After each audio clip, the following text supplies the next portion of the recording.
and good day. My name is Jürgen Steinmetz from eTurboNews, and this is a breaking news update. For more news updates and shows, please go to youtube.com/travel news group. youtube.com/travel news group. Here's our update. Australia reopens borders after 18 months of the COVID-19 quarantine. Despite international borders being unlocked for Australians in Victoria and New South Wales (NSW) states and the Australian Capital Territory, the country still remains closed to foreign tourists, except those from neighbouring New Zealand. The Australian government had come up with one of the toughest responses to the pandemic, shutting down its international borders 18 months ago. International flights from Singapore and Los Angeles, USA were first to land in Sydney. Some 1,500 passengers were expected to fly into Sydney and Melbourne during the first day of eased restrictions. Fully vaccinated Australian citizens have been green-lighted by Australia's government authorities to travel abroad freely without a special permit or the need to quarantine on arrival, starting November 1.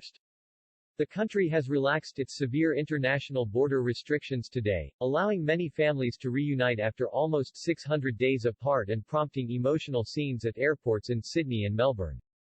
The move comes as much of Australia switches from the so-called COVID-0 pandemic management strategy to living with the virus amid a large-scale vaccination drive.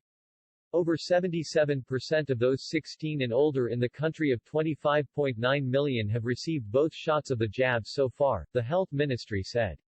The Australian government had come up with one of the toughest responses to the pandemic, shutting down its international borders 18 months ago. Both citizens and foreign travelers have been barred from entering or exiting the country without an exemption. The move separated families and friends, leaving many Australians unable to attend important events, weddings or funerals. Early on Monday, the flights from Singapore and Los Angeles were first to land in Sydney, Australia. Arriving passengers said that their journey was a little bit scary and exciting, and described the final feeling of being able to return home after all this time as surreal. People hugged and cried tears of joy as they reunited with their loved ones after the long break. Some said they've been apart for up to 3 years and expanded on the mental suffering of not being able to see their families due to the curbs. Some 1,500 passengers were expected to fly into Sydney and Melbourne during the first day of eased restrictions, the airline industry group BARA has said. Despite international borders being unlocked for Australians in Victoria and New South Wales (NSW) states and the Australian Capital Territory, the country still remains closed to foreign tourists, except those from neighbouring New Zealand. The next group to be allowed entry to Australia are the citizens of Singapore, who will be able to make the trip from November 21.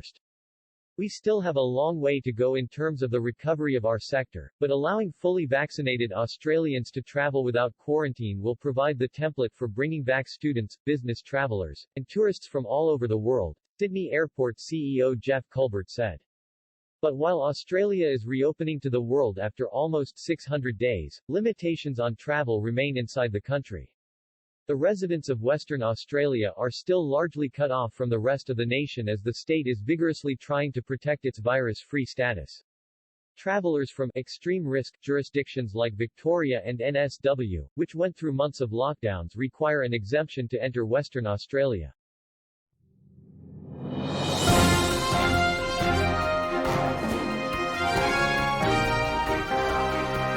Thank you for listening to our news update. There's more on youtube.com/travel news group, or you can read us, of course, in going to our news portal at eTurboNews.com or travelnews.online.